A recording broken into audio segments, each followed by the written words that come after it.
昨天我们用捡到的臭鱼在水坑里打窝，收获了许多螃蟹，还意外引来了一条魔鬼鱼。然后又在岛上找到了一棵椰子树，摘了一串带回去之后，还顺便用椰子的树叶制作了一张被子，并且还给自己重新制作了一把趁手的鱼叉。这2天温度急剧下降，虽然说做了一张被子，但感觉还是很冷，所以我们必须把这庇护所的2边用椰子叶遮挡起来。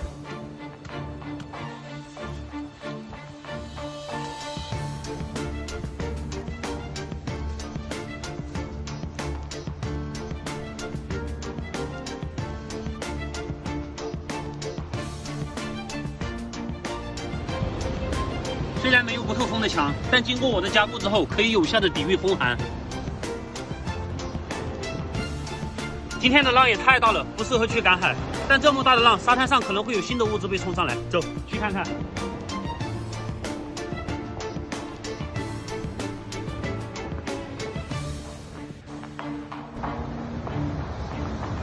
捡到一个烂浮球，我打算用它制作一个鱼笼。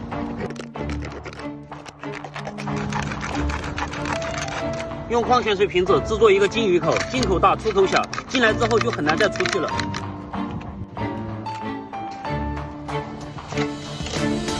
在边上打上一些小孔，让它更容易沉底。哇，这么大条臭鱼，拿来当做诱饵，放一些石头进去，让它更容易沉底的同时，还能防止被海浪冲走。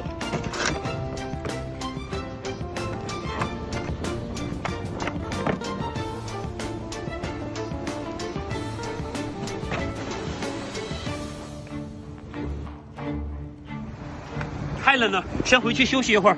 趁休息时间，先给大家发一波福利，上线就有998。现在点击视频左下角立即下载，还有9000和苹果13。大家记得开局选悟空，上线直接满攻速，10倍速升级，动动手指，福利就能轻松到手了。赶紧点左下角领取吧，现在好多了。走，去山上寻找一些野果。前面有野果，哇，这么多果子！还以为找到野果了，结果是一棵海芒果树，它和梨子长得有点像，但这是吃不得的，它有剧毒。走吧。哇，这里发现好多成熟的仙人掌果，又红又大的仙人掌果，摘一些带走。摘了这么多，带回去。这里发现一棵木瓜树，想办法弄几个带走。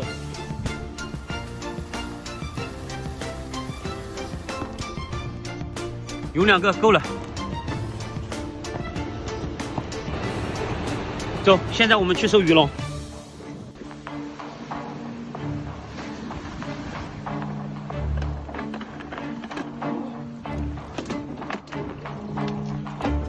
今天的浪太大了，鱼笼冲坏了，鱼也没抓到一条。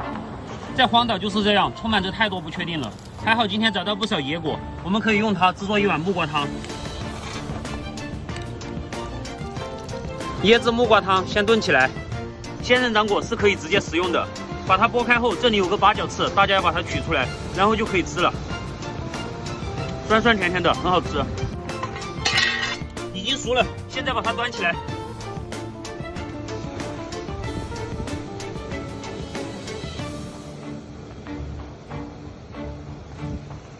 这木瓜煮熟后，就像淡水煮黄瓜一样，微甜的，非常好吃。